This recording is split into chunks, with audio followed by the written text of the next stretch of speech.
Your money doesn't exist. Not really. I know, that sounds crazy. You just used it to buy coffee. You're saving it for a vacation. You work hard for it every week. But take a look at the cash in your wallet. That piece of paper or polymer. What is it actually worth? The cotton and linen it's printed on. Pennies. So why can you exchange it for a cart full of groceries? The shocking truth is, what's in your wallet, what's in your bank account, it's all part of a massive collective agreement. A story we all agree to believe in. Today, we're going to pull back the curtain on this story and explore the shocking truth about what money really is. Let's start with the basics. The money we use today is called fiat money. The word fiat comes from Latin, meaning let it be done, or it shall be. It's money that has value simply because a government says it does. It's not backed by a physical commodity like gold or silver, which used to be the case under something called the gold standard. Back then, you could theoretically take your paper dollars to the bank and exchange them for a specific amount of gold. This link gave people confidence that the paper in their hands represented something tangible and scarce. But we left that system behind decades ago. Today, the value of a dollar, a euro, or a yen is based on trust. Trust in the stability of the government that issues it, trust in the strength of the economy, and trust that tomorrow, someone else will accept it as payment. It's a powerful illusion, but an illusion nonetheless. The value is not intrinsic to the money itself. It's projected onto it by our collective faith. Think about it. If everyone suddenly decided tomorrow that green pieces of paper were worthless, they would be. That's how fragile the concept is.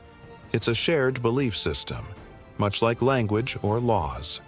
Now, let's take it a step further into the digital realm, where most of our money actually lives. When you look at your bank account balance on your phone, what are you seeing? You're not seeing a digital representation of a stack of cash with your name on it stored in a vault. You're seeing a number on a ledger, an entry in a massive digital spreadsheet. The bank owes you that amount. That's it. It's an IOU. When you swipe your debit card, the bank simply subtracts a number from your column and adds it to the merchant's column. No physical cash needs to move at all. In fact, it's estimated that only about 8% of the world's currency exists as physical cash. The other 92% is purely digital. It's just data on servers. This brings us to an even more mind-bending concept: the creation of money. Where does it all come from?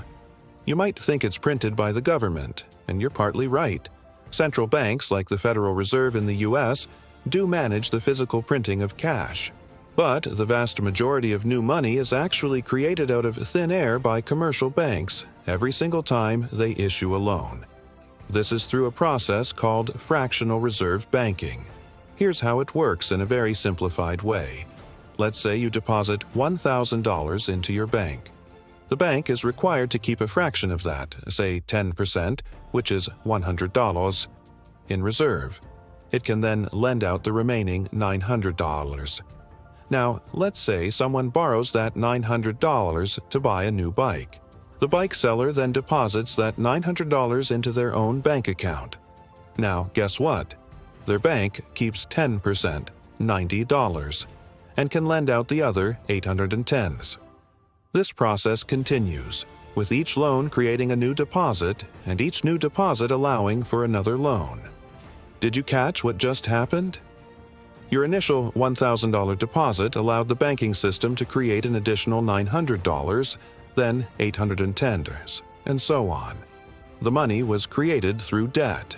The borrower's promise to pay it back is the asset that backs the new money. So, our entire modern economy isn't just built on the trust of fiat currency, it's built on a mountain of debt. More debt means more money in the system. When people and businesses are borrowing and spending, the economy grows. When they stop borrowing and start paying off debt, money effectively disappears from the system, and the economy can shrink. It's a perpetual motion machine that needs constant debt creation to keep moving. So, when you think about your money, what is it really? For the cash in your pocket, it's a government-backed token of trust.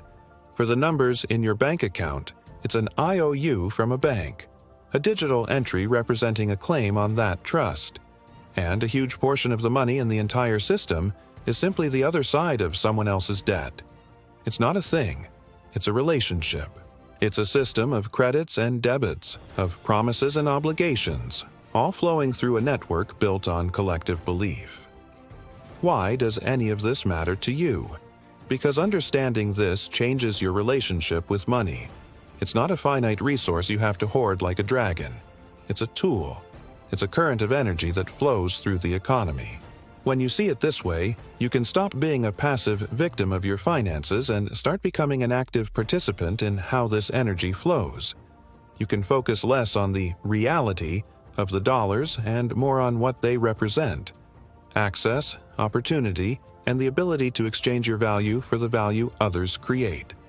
Instead of just saving money, you can focus on building assets, things that generate more value, whether that's a skill, a business, or an investment. You realize that debt isn't inherently evil. It's the engine of money creation. And when used wisely to acquire assets that grow in value, it can be a powerful tool for building wealth. Understanding that money is a story allows you to start writing your own chapter. You can learn the rules of the game instead of just being a piece on the board. You can question things. Why is my savings account interest so low? How does inflation affect my real purchasing power? Where can I put my money so that it's not just a number, but an active force working for me? The fact that money isn't real in the way we think isn't a reason to despair. It's a reason to be empowered. It's not about rocks or shiny metals anymore. It's about knowledge. The financial world is a human invention, and like any invention, you can learn how it works. You can learn how to navigate it, how to leverage it, and how to make it serve your goals and your life's purpose. The numbers in your account represent your power to command goods and services in the economy. Your job is to grow that power, not by obsessing over the numbers themselves, but by understanding the system that gives them meaning. So the next time you look at your wallet or your banking app, remember, you're not looking at a thing. You're looking at your part in the biggest, most complex, and most fascinating story ever told. The story of money. Thank you so much for joining me on this deep dive. If this blew your mind a little bit, hit that like button and share this video with someone who needs to hear it. And for more content that challenges the way you think about money and the world, make sure you subscribe and ring that notification bell. I'd love to hear your thoughts in the comments below. See you in the next video.